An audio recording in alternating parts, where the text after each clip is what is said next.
Hi everyone, Nigel with you, Nigel's Modern Bench. Welcome back to the channel, and here we are now with pack 46 of this Hachette Lancaster bomber B.III Dambuster, and I believe in this one we're going to be making a start on the rear turret. So clears his throat and gets on with things. Right, so the magazine, the bag can go over there, the box of parts can go over there, the magazine. What's in here then? So as usual, intro and everything. Bottom of the video there's a link, you could go and find out more about the model if you want to get one of these. Right, so I'll just look at as a note here. Many of the parts come in pairs for the port and starboard sides of the model. Bear in mind that because of the turret faces backwards, you need to take particular care to work out the port and starboard sides. Check the orientation of parts carefully. Okay, so they're telling us here to put it all together, so we're going to be doing some detail work on here, I think, once we get it all in. So E.139 Phantom of the Ruhr. This ton-up Lancaster flew 121 missions during World War II and survived the conflict despite being badly shot up by the enemy. There she is. There's actually, I saw something flash up on YouTube the other day, and there was a picture of that, the side of the aircraft being restored, and the Phantom of the Ruhr bit was left untouched.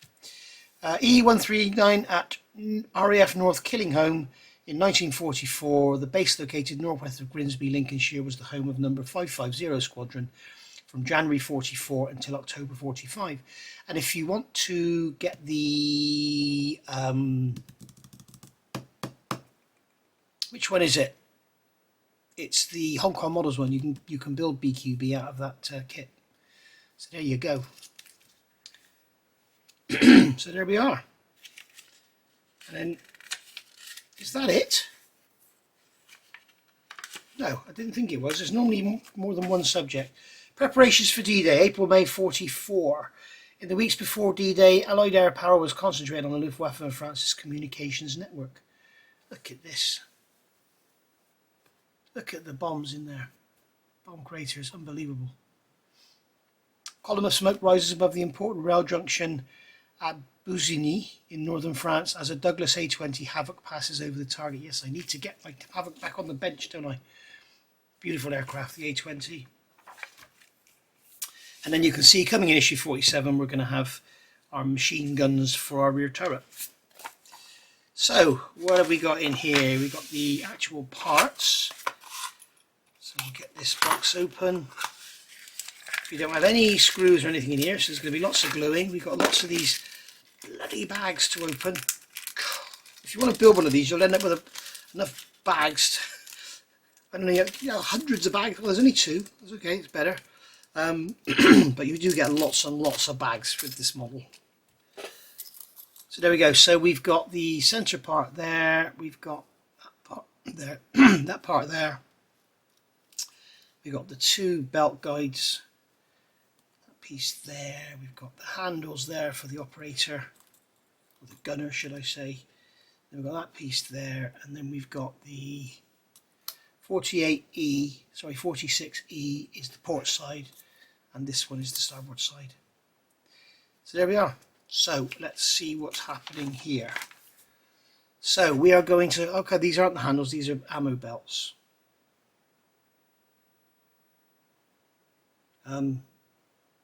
Why are they so small? Those rounds are absolutely tiny. It's like 48 scale. Oh well. Okay, so we've got 46B and 46C. What is the difference?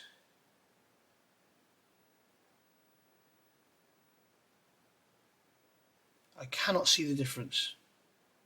But they're actually vinyl, I think. So, take two ammunition belts. Check how they fit in the top of the panel. Note that when correctly fitted, the tails of the belts sit on the horizontal ledge on part 46A. Use a little glue if necessary. I'm going to grab a pair of small tweezers. See if I can push that down in. Maybe the other way around.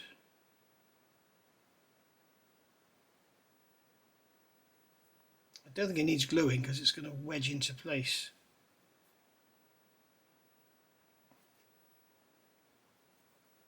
There's one. Why does my throat always get frogs in it when I start recording.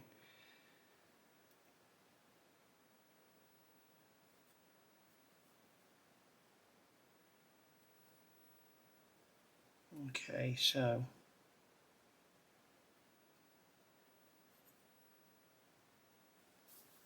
that'll do. Check how the panel 46D fits on the main panel. Two rectangular pegs on part 46A fit into rectangular sockets on part 46D. This is a tight fit, so press part 46D 30 home. So there's part 46D. We're going to have the little angled piece, as you can see there, sticking out on the bottom. And we've got rectangular holes that don't allow it to go the wrong way. So don't worry about that. It's a snug fit. It says push it on firmly.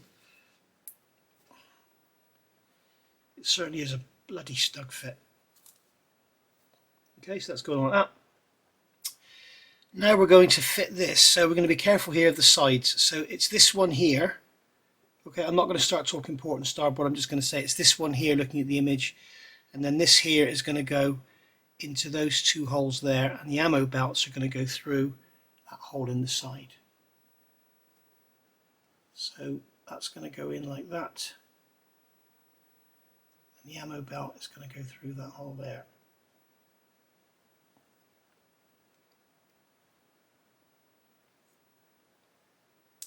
They've made all this push fit, which is cool. It means if we do want to come back and do some detail work, and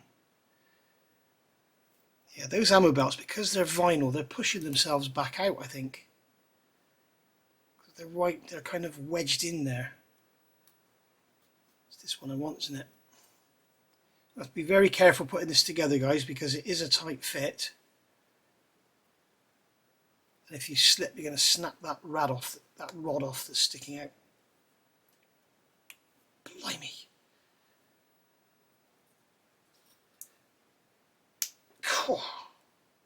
If you're a youngster, you might want to get an adult to do that. Somebody with strong hands. And this bloody thing here keeps pulling itself out because it's in a wedge.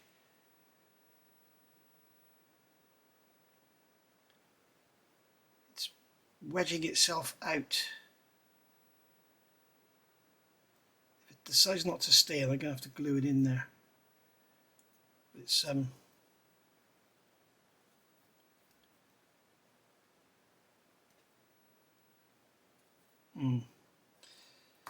Okay, and then we're going to fit the gun sight bracket into the top, and that's going, how are they having us put that way round? So we have a D-shaped pin on there, a D-shaped hole, and that's going to fit in there. Hopefully it's not too tight, otherwise we're just going to snap it off. Be very careful, push it in from the end.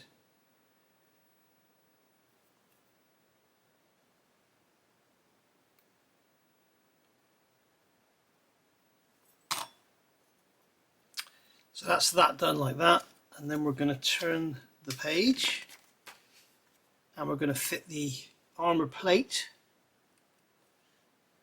So this is a very old-fashioned huge armor plate, which I don't think is accurate for this period of Lancaster, but hey ho. Okay, so that's that done like that, and then we've got this piece here. This is the other side going on, and that's going to go on that way round. So with a little D-shaped hole at the top on the gun sight, we've got the two holes at the front, or at the back should I say, for the armor plate. So just get those started, and then we've got, I know it's difficult for you to see, guys, it's difficult for me to see, then we've got these pins here.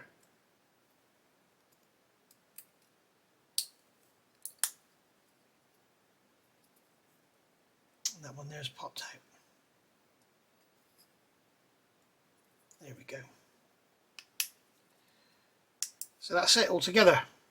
So it's all push fit, which is nice. No big globs of glue everywhere. So there you can see there's your main assembly. Push that ammo belt through there. I was going to suggest painting this ammo brass, but I'm not going to because it's so bloody tiny. I don't want to make it feature. I don't want to be able to see it. It's crazy under scale. Then we've got this piece here, which is 46i. It's going to go into there. Now that is like a prick in the top hat.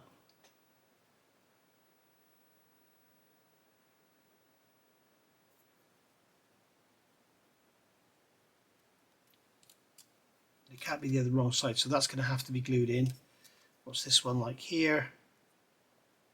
Yeah, that's going to have to be glued in, but I'm not going to glue these in yet because these are going to go into a floor piece. Okay, if I hold that in there, you can see we have tabs here. We have pins and tabs that are going to go into the floor, and this is going to have to align, and I'm not sure how. So we'll glue those in at the same time as we glue the floor on. Okay, so we're going to get one of our little bags.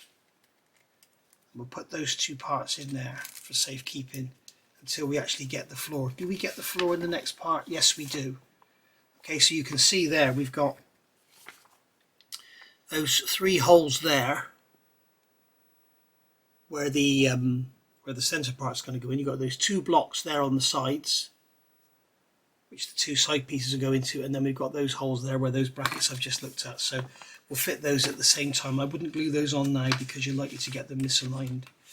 But you can see there's the finished assembly. Okay, so work has started on assembling the rear gun turret, and then the next part is going to be the guns themselves and the base and the seat.